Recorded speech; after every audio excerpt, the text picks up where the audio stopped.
And that perhaps the two may be separate, the probe by the SIU, but the, more pressing issue, I would imagine, is the levels of crime, cross-border crime, and the alleged involvement of SAPS officials therein. Exactly, and that is the immediate concern for the delegation that has been visiting police stations in the Mkanyekude district today. That's being led by the Premier of KwaZulu Natal, Sihle Zikalala. So they started in Jozini, and we're now in Manguzi, and that's where these visits continue. So as part of these engagements, they are inspecting these police stations. They're also engaging with community leaders in these various areas, and basically having a discussion around these very concerning topics that we're talking about, primarily the movement of vehicles from KwaZulu Natal into Mozambique through that border. The fact that that project has stalled, that 85 million rand Jersey barrier project has stalled, that doesn't help the situation at all. I mean, you know the context of that. It was only about half of that, or at least about half of that project budget had been spent, but only a fraction of the required perimeter barrier was actually constructed, and that has not helped the problem here. Residents have been frustrated by that, and several times have also taken the law into their own hands. So this is a matter that is now receiving attention. There is a meeting that is taking place in the room behind me currently. The Premier is leading that meeting. I was hoping to get a word with him to find out what is going to be the way forward for these residents, but that is something that we'll hopefully find out on the other side of that, because right now the crime rate here continues to soar, and those vehicles, particularly 4x4s, which are in high demand on the other side of the border, continue to be transferred, and these syndicates are threatening residents and basically shopping on this end of KZN.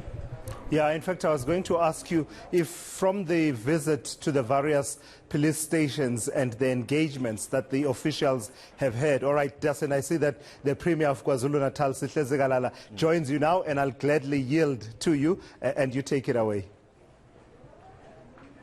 Sure, thank you very much. Thank you for joining me, Premier. We were talking about, I think let's start with the Jersey barrier project, the one that was under investigation for 85 million. Talk to me about where that investigation is currently, since we last heard about it about the middle of 2021. Well, we are yet to receive the report, but you will know that the SIU report goes to the President to ensure that the President pay attention, but it also goes to the relevant department. So we have not received that report, and we hope at some point we'll get the report. If there was corruption, that corruption will need to be dealt with, and anyone involved will need to be prosecuted.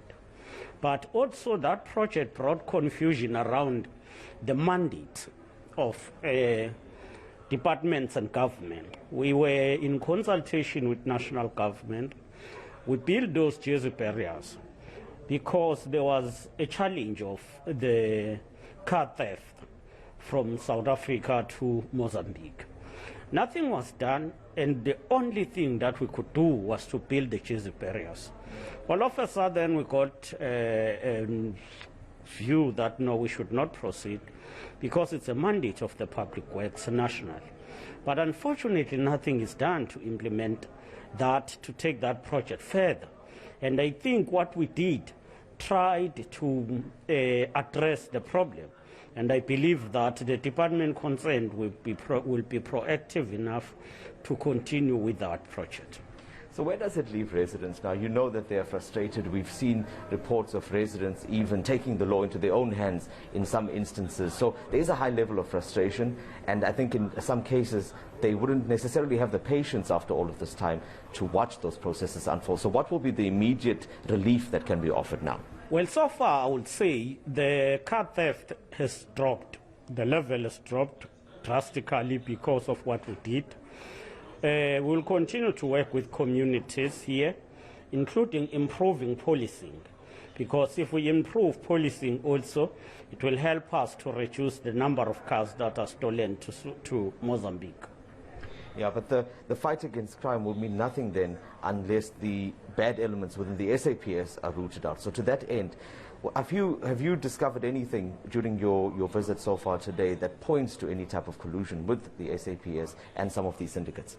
Yes, obviously that becomes one of the challenge. We're from Jozini and we're here now in Manguza. We are dealing with the state of policing and the level of crime. We believe that in terms of policing, yes, police are under-resourced, understaffed, but there is that minimum capacity which gives them a platform and a capacity to deal with crime. Unfortunately, we find that police are so localized. We've got a number of police coming from the same area, and that make it easy for people to collude. But there are cases which we need to take up very strongly in that regard. Thank you very much for your time, Premier. We'll catch up with you in the meeting. Tulas, the Premier is talking about a very important point there, that is the possible collusion of the SAPS, because all of the measures that could be put in place would really come to naught until that element is dealt with. How are these syndicates being assisted, and how are they moving so easily between the two countries and able to take out these 4x4s in such high numbers?